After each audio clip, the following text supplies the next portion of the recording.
महाभारत आदि पर्व की यह उस समय की घटना है जब पांडव लक्षागृह से बचकर वन में रहने लगे थे। उस जंगल में हिडिंबक और हिडिंबा नामक राक्षस भाई बहन रहते थे। जब सभी पांडव वन में विचरण कर रहे थे, उसी समय हिडिंबक नामक दानव, जो उस वन में काल के समान रहता था, मनुष्य के विशेष गंध को पाकर वृक्ष पर चढ़कर उन्हें देखने लगा। उसने देखा कि 6 मनुष्य इस वन में विचरण कर रहे हैं। तब उसने अपनी बहन हिडिंबा से कहा कि इन 6 को पकड़कर लाओ तो बड़े आनंद से भोजन किया जाएगा। सुनत हिडिंबिनी आई ताहा, भीम आदि बांधव सब जहाँ। देख हिडिंबिनी भीम ही कैसा, महादिव्य पर्वत सम जैसा। बंधव मोर हिडिंब ही नामा, हमको तिन पठयो यही कामा।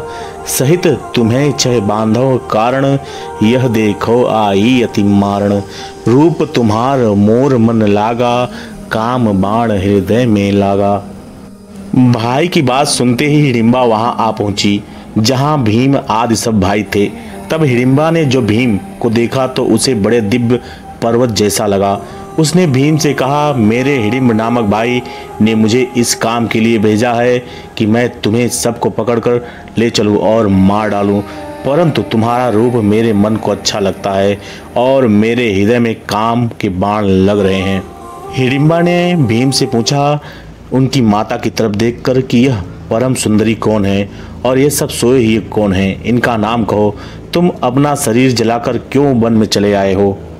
और फिर हिडिंबा ने भीम से कहा, मैं अपने लिए तुमको स्वयं वरना चाहती हूँ, पर मन में हिडिंब का भय आता है। यह सुनकर भीमसेन ने कहा, यह सुंदरी मेरी माता है और ये चारों मेरे भाई हैं। यदि तुम मेरे पास आ गई हो तो कह, हिडिंब तेरा क्या कर सकता है? अर्थात कुछ नहीं कर सकता है। देव दैत्य गंधर्व का करी हैं, काहू के डर हम नहीं डरी हैं। सुनत हिडिंबिनी हर्षत भयऊ, जब ही विकोदर बातें कहऊं। भगिनी गही देखी जब जानो, क्रोधित हैं चलो पावक मानो। देखी भगुनी मानुष तन धारी, काम भाव से देखत नारी। भीम ने कहा, देवता दैत्य गंधर्व भी क्या करेंगे, हम किसी से नहीं डरते।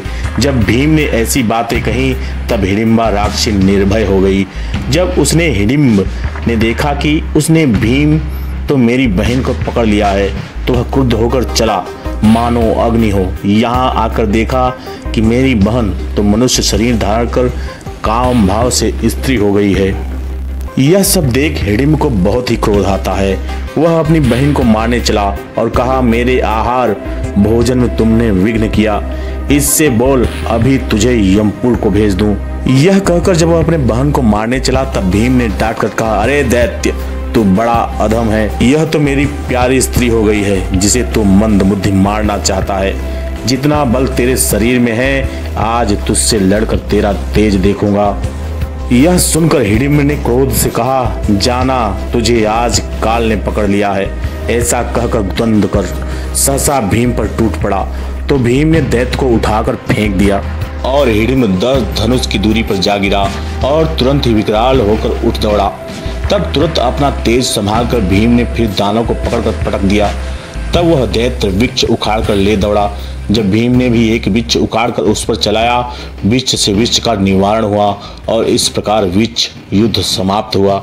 दोनों ही बड़े वीर बलवान थे और समान क्रोध कर रहे थे। तब इस युद्ध से कुंती सहित जो चारों भाइयों की निंद्रा टूट गई तो लोग सचेत हो उठ बैठे। नींद से ही जागते अर्जुन ने भीम से कहा, हे भाई, भ्रम न करना, हम 2 भाई आकर इसे मारेंगे, नहीं तो तुम यहाँ आकर बैठो, इसे मारने हम आते हैं। अर्जुन का यह वचन सुनकर भीम को क्रोध आया। उन्होंने कहा, अर्जुन, यह दैत्य कौन बड़ा बली योद्धा है? तब भीम दानव को पटककर उसके पेट पर मुष्टि को यानी मुक्कों से मारने लगे। चोट लगने से हिडिंब को बड़ा दर्द हुआ और पृथ्वी पे पड़ा हुआ उसने प्राण त्याग दिया। तब दैत्य को मारकर भीम ने प्रसन्नता प्रकट की और दुष्ट दैत्य को यमपुर भेज दिया। मित्रों, मैं आपके लिए ऐसे ही वीडियो लेके आता रहता हूं, तो अगर आपको वीडियो अच्छी लगी तो लाइक करें और अगर अभी तक आपने चैनल सब्सक्राइब नहीं किया है तो कर लें, क्योंकि मैं अपने चैनल पे ऐसे ही वीडियो लाता रहता हूं। धन्यवाद।